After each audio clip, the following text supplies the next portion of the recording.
안녕하세요. 오늘 저희가 함께 파헤쳐 볼 자료는 청취자께서 보내주신 기억력에 대한 한 강의록입니다. 네, 사연이 아주 흥미로웠어요. 그렇죠. 요즘 새로 뭘 배워도 예전처럼 머리에 착 달라붙지 않고, 몇 번을 반복해야 겨우 익숙해지는 느낌?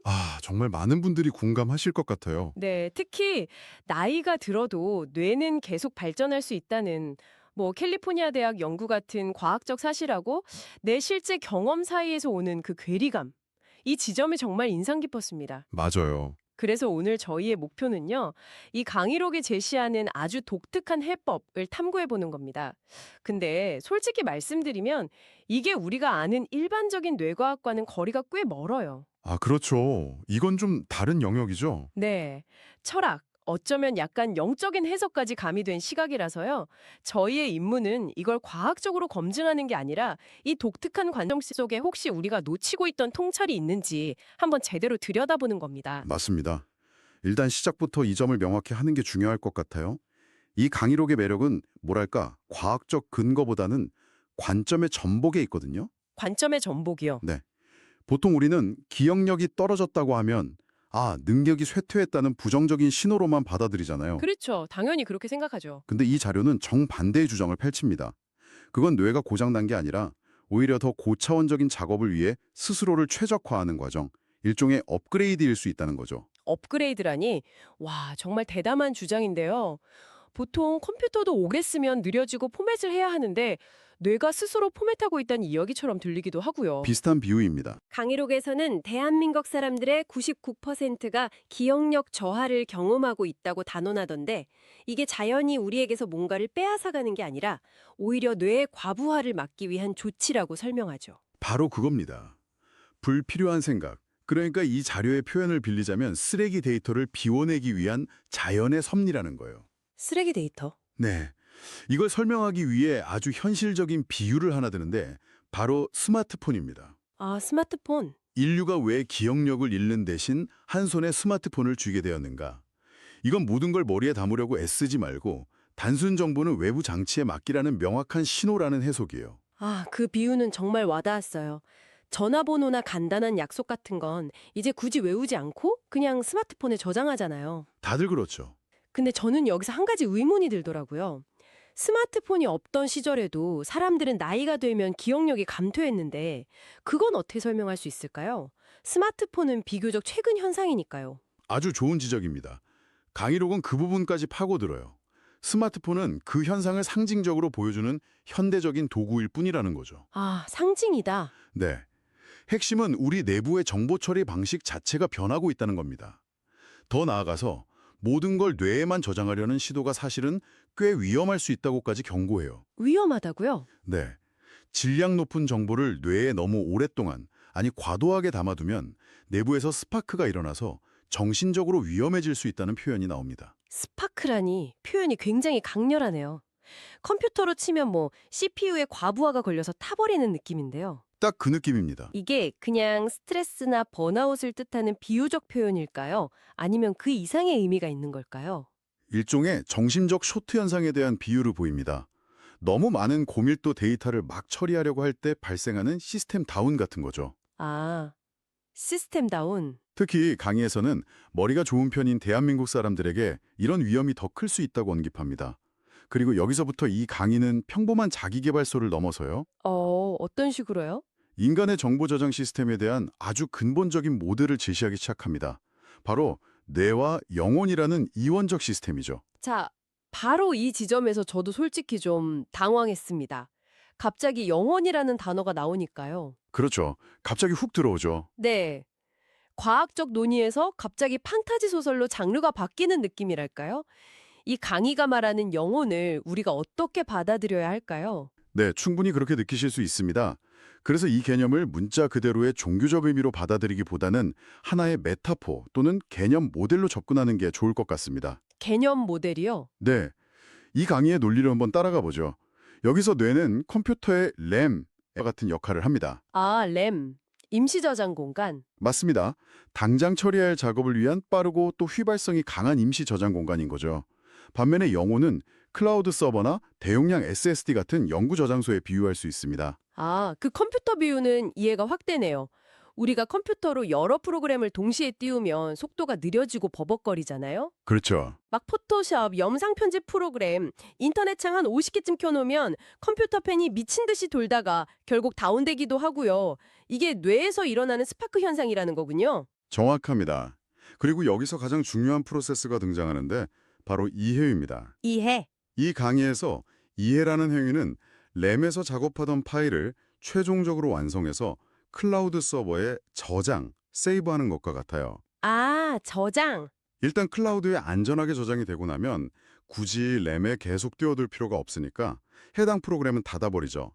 바로 이 순간 우리가 잊어버렸다고 느끼는 겁니다. 와, 잠깐만요. 그럼 기억이 나지 않는다는 건 정보가 삭제된 게 아니라 오히려 더 안전한 곳으로 저장 완료되었다는 신호라는 건가요? 바로 그겁니다. 이건 정말 발상의 전환인데요. 보통은 기억이 안 나면 내가 공부가 부족했구나, 머리가 나빠졌구나 하고 자책하게 되는데 말이죠. 바로 그 자책감을 덜어주는 게 이 강의의 핵심 메시지 중 하나입니다. 그리고 영혼, 즉 클라우드 서버에 저장된 이 데이터를 내공이라고 부릅니다. 내공이요? 그 무협지에 나오는 네, 그 내공 맞습니다. 이 내공은 랩에 있는 데이터처럼 에너지를 소모시키지 않고요. 오히려 계속 축적되는 일종의 잠재적 에너지라는 거죠. 아, 축적되는 에너지? 네, 우리가 음식을 먹어서 얻는 물질적 에너지와는 다른 비물질적 에너지라고 설명합니다. 내공이라는 단어도 참 재미있네요. 이건 좀 더 쉽게 풀어주실 수 있을까요? 예를 들어 운전을 처음 배울 때 생각해보면요. 아, 운전. 좋은 예시네요. 처음에는 백미러 확인, 방향 지시 등 켜고 핸들 이만큼 돌리고 하나하나 머리로 생각하잖아요. 뇌의 램을 엄청나게 쓰는 거죠. 완벽한 비유입니다. 그러다 운전이 익숙해지면 어떻게 되나요? 그냥 아무 생각 없이 몸이 저절로 움직이죠. 누가 옆에서 지금 핸들 몇 도 돌렸어요? 라고 물어보면 대답도 못해요. 그렇죠. 머릿속, 즉 램에는 없으니까요. 하지만 운전 실력은 사라진 게 아니라 몸에 완전히 체화된 거죠. 맞아요. 이 강의의 논리를 빌리자면 운전에 대한 깊은 이해가 내공이 되어 영혼에 저장된 겁니다. 그리고 필요할 때, 즉 운전대를 잡는 환경이 주어지면 마치 키보드를 치면 글자가 나오듯 자연스럽게 그 능력이 발현되는 거고요. 그렇군요. 그럼 청취자분의 고민으로 돌아가서 이걸 적용해 볼 수 있겠네요. 네네. 업무 교육을 받을 때 당장 모든 내용이 기억나지 않더라도 그 내용을 왜 이렇게 해야 하는지 그 본질을 이해하는 데 집중했다면 그 지식은 사라진 게 아니라는 거네요. 그렇죠. 내 안에 보이지 않는 내공으로 차곡차곡 쌓이고 있다고요. 맞습니다. 그래서 이 강의는 걱정하지 말라고 계속 강조합니다. 암기하려고 애쓰는 행위 자체가 오히려 뇌의 램만 과부하시킬 뿐 진정한 지식 축적에는 방해가 될 수 있다는 거죠. 아, 중요한 건 내가 이걸 외웠나가 아니라 내가 이걸 진심으로 이해했나 이 질문으로 바꿔야 한다는 겁니다. 알겠습니다. 사실 여기까지는 굉장히 파격적이긴 해도 일종의 학습 심리학이나 효과적인 공부법에 대한 이야기로 들리기도 하거든요. 네, 그런 면이 있죠. 그런데 이 강의는 여기서 한 걸음 더 나아가서 이 현상이 유독 대한민국 사람들에게 특별한 의미를 지닌다고 주장하죠. 맞아요. 이 대목에서부터는 정말 이 강의만의 고유한 세계관이 펼쳐지는 것 같아요. 네, 바로 이 지점에서 논의가 심리학의 영역을 넘어섭니다. 철학, 더 나아가 일종의 신화적 영역으로 들어서죠. 신화적 영역이요? 이 자료는 한국인을 천손, 즉 하늘의 자손이자 인류의 지도자라는 틀로 묘사합니다. 그리고 이런 큰 역할을 맡은 사람들이기 때문에 뇌라는 작업 공간을 자잘하고 불필요한 기억들로 채워서는 안 된다는 논리를 펼치죠. 인류의 지도자라니 스케일이 갑자기 우주적으로 커지네요. 솔직히 이 부분은 어떻게 받아들여야 할지 좀 막막하게 느껴지기도 했어요. 그럴 수 있습니다. 충분히요. 너무 비하기 심한 게 아닌가 싶기도 하고요. 그렇죠. 그래서 여기서도 중요한 건 이 주장을 문자 그대로 믿느냐 마느냐가 아니라 그 안에 담긴 메시지를 추출해 보는 겁니다. 메시지요? 예를 들어 한 회사의 CEO를 생각해 보죠. 훌륭한 CEO는 회사의 모든 사소한 실무까지 다 기억하고 직접 처리하는 사람이 아닐 겁니다. 아, 그렇죠. 오히려 그런 자잘한 것들은 팀원들에게 위임하고 자신은 회사의 큰 방향성, 미래 비전 같은 핵심적인 문제에 집중하기 위해 머리를 비워두죠. 아, 그렇게 비유하니 이해가 되네요. 자잘한 데이터를 저장하느라 CPU 점유율을 낭비하지 말고 정말 중요한 전략적 판단을 위해 뇌의 리소스를 확보해두라는 의미로 해석할 수 있겠군요. 바로 그겁니다. 천손이나 지도자라는 표현은 그런 큰 생각을 해야 할 운명이라는 상징적인 표현인 셈이고요. 그렇죠. 이 강의는 지혜는 복잡하고 꽉 찬 머리에서 나오는 게 아니라 오히려 아주 맑고 깨끗한 상태에서 샘솟는다고 주장합니다. 깨끗한 상태에서요? 그런 관점에서 보면 우리가 겪는 기억력 저하는 노화나 쇠퇴가 아니라 더 높은 차원의 지혜를 발현하기 위한 준비 과정이라는 대담한 결론에 이르게 됩니다. 준비 과정이다. 마치 중요한 손님을 맞이하기 전에 집안을 깨끗하게 대청소하는 것처럼요. 흥미롭네요. 어찌 보면 선택과 집중의 원리를 뇌와 기억의 차원에까지 확장시킨 이야기 같아요. 네, 맞아요. 모든 것을 다 가질 수 없으니 사소한 기억력을 포기하는 대신 더 큰 통찰과 지혜를 얻는다는 일종의 트레이드오프군요. 네, 그렇게 볼 수 있습니다. 결국 이 강의록 전체를 관통하는 메시지는 기억에 대한 강박에서 벗어나라는 겁니다. 강박에서 벗어나라. 우리가 기억력이 좋다고 생각했던 시절은 어쩌면 모든 걸 뇌의 램에만 의존하던 비효율적인 시기였을지도 모른다는 거죠.